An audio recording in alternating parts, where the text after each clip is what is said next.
खा के कुछ मर जाएगा,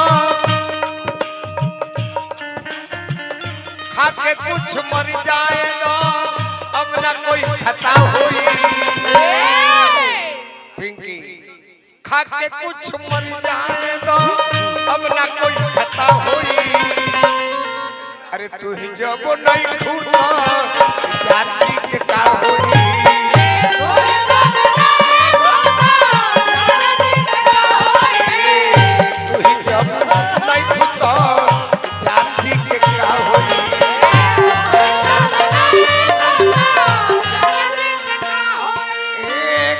कुछ मर जाएगा ना कोई खता हुई। खाके कुछ मर जाएगा अब ना कोई खता हुई। तू ही जब नहीं खुदा जानती के का हुई।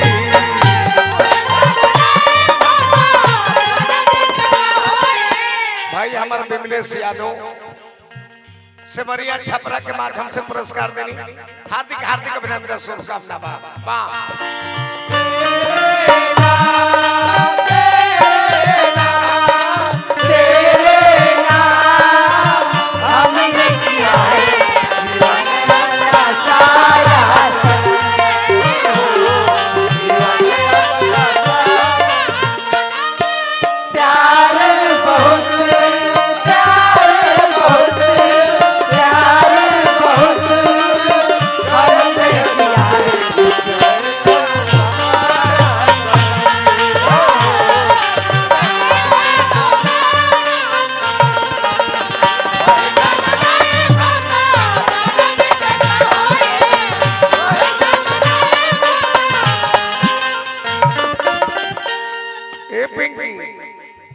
फाफर खोजा जे मुर्गी मारे के बाद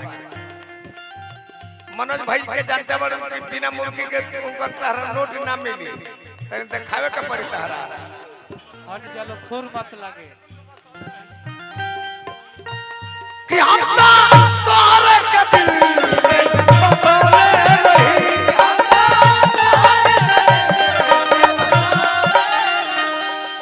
फिर से लो हाँ फरा में लो बच दे हम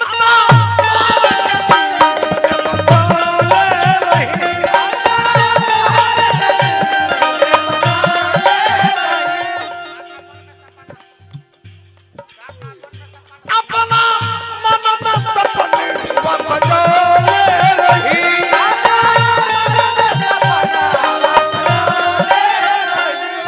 अपने मन में सपना सजोले रही। अपने हाथ दे दो जहर, अपने हाथ दे दो जहर, केहू के ना पता हुई। अपने हाथ दे दो जहर, केहू के ना पता हुई। तू ही जब नहीं खुदा जानती के का हुई।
भाई स्वागत करता सुरेंद्र प्रसाद जी फिल्म प्रोडक्शन हजारों हजार रुपए पुरस्कार देनी बार बार प्रणाम हार्दिक अभिनंदन शुभकामना। तू कुछ मुंह से बोलो प्यार हमरा से सिंदूर दूसरा के नाम ऐसा धोखा प्यार हमरा से मोहब्बत हमरा से सिंदूर दूसरा के नाम से अरे बेवफा बेशरम अते आंखी में लोर दिखाओ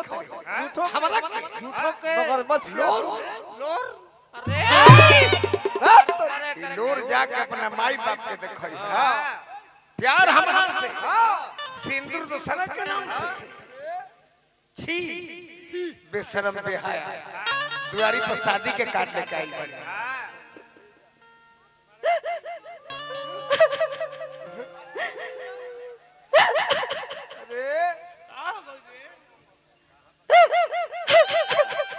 चुप रहो मोती रहो काहे रोतिया हो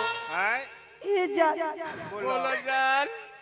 हम कैसे कही और का कही अरे अपने मुंहवे नु कहबू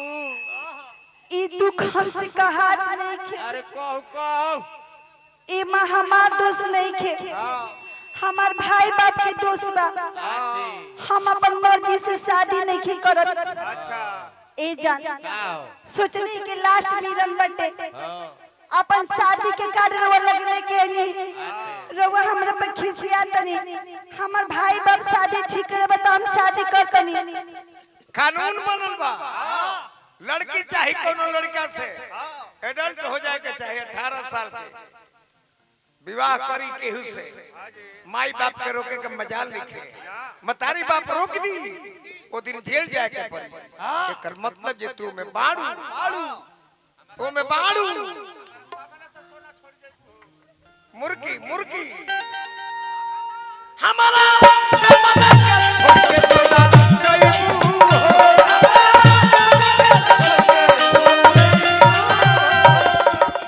फिर से लो बाबा कैसे तू हम के भूलई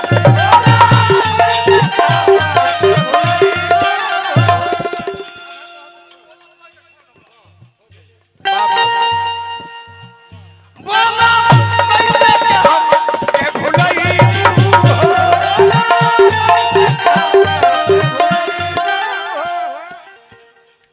ए जान काहे से बोले तनी हम तो कबो ना सोच रहे कि रवा के छोड़ा ई जिंदगी कोई क्या अमानत ना होला होला ई जिंदगी कोई क्या अमानत ना होला कियामत से पहले कियामत ना होला यही से कहिले दुनिया के लोग प्यार सोच समझ के करियो काहे से कि प्यार के जेल से जल्दी जमानत ना होला हो चुप चुप ना शर्म चुप अरे दिल दिल से मिलता है माने हमारा बाजू टोला से सम्मानित उत्तर प्रदेश के बलिया के माननीय बाबू नरेंद्र सिंह जी के तरफ से 1000 रुपया पुरस्कार आ गया बार बार प्रणाम दिल दिल से मिलता है दीवाना बड़ी मुश्किल से मिलता है और जो दीवाना दर दर का ठोकर खाता है वही जाकर एक दिन मंजिल से भी मिलता है दिल ना लगैती जरती ऐसे ने सजा हुई दिल ना लगैती जरती ऐसे ने सजा हुई तू ही जब नहीं खुदा जाती के का हुई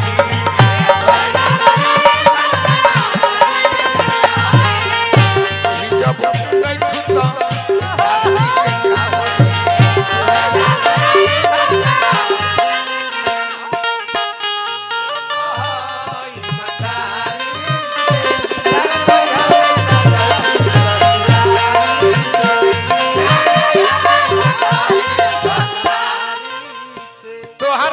हुई तोहरा गावे आई तो बनई बुकीना हंस के एक लोटा पानी पियई बुकीना जाए लागब त झकबू दुआरी से लड़ई हरे चमरई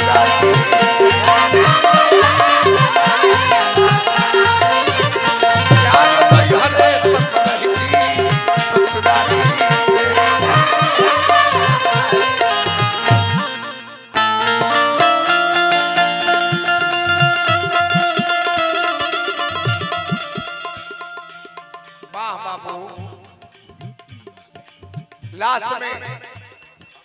भाई भाई हमार पुरस्कार देनी 1000 रुपया हार्दिक अभिनंदन शुभकामना बा।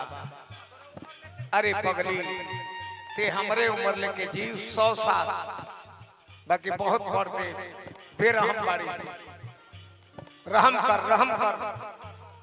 बहुत बड़ बेरहम बारिश ते रहम कर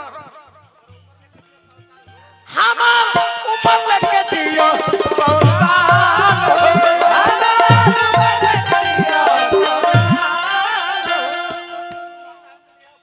बड़कन भैया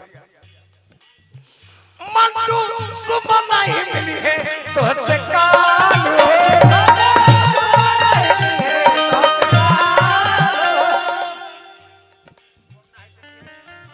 कुंवर नहीं देखे सकी है डोली जब विदा हुई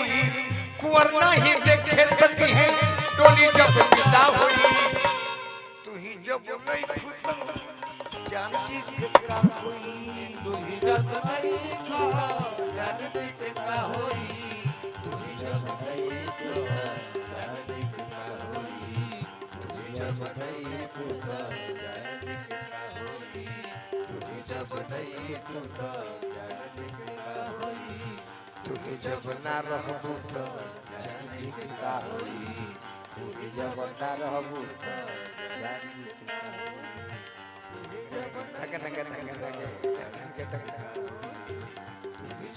आओ अब भाई मुंह एकदम साफ बरारी मछरिया से हम जब गावत तनी न तो मोबाइल में कुल बोरका नेखम से डल उहे उघार के गमछी लोने से तूप देता हमरा और को देता जी हतने मोट दे बड़कम बाबू बोली ना हाँ पे अबे जाई अरे का कहने रहम करी बबुआ ई गम में ना रह का तू ही गम में ना रह कर मरे हमरा बुझा गइल है आहो तू हमरा कैसन बार देखावता रह ये कुल देखे लका रोज एकर मतलब तो तू खोजता रह हो गइल बा तो खोजता रहते हमर बाबू गजबाक नहीं लिंगरिंग नहीं खे फिंगरिंग बा अरे व्यास जी कहबते पर काम चला सकत हो गइल बा हे तोरा की जेर ए मदद ने पागल हो गेल का गइले अपना भैया अपना भैया संग भोज खाए गइले गइले हां तो पहले पार्टी पर बैठ के लोग भोज खाई हां जी चट प भैया से कहले जे भैया इज्जत भोज खाए चलते जा आज के इज्जत का हो इज्जत इनकर भैया सिखवले कि बबुआ पतल चाटल ना जाए ना थोड़े पूड़ियों में छोड़ दी हो इज्जत उहे इज्जत है भोजन के हां आ चाटल लगब तो लोग जाने कि होई तो करकट है हकारी से हकारी ललाइले बकारी अब जानी जे गइले इनकर भैया बैठ गेले 10 मीटर है ने आ ई बैठ गेले 10 मीटर है ने अब तो इनकर पेट भरल नहीं खे एगो बड़की पूरी हमने के आरा बलिया के पूरी बड़न होले हां जी बड़की पूरी इनका में पड़ल बा देखो तरी कि भैया कहले पर कि तने छोड़ दी इज्जत हो आ पेट भरल नहीं खे तो धीरे से इशारा करता रहे भैया अरे इज्जतियो खा जाई क्या कहतरी सुनले नहीं भैया कहते रहे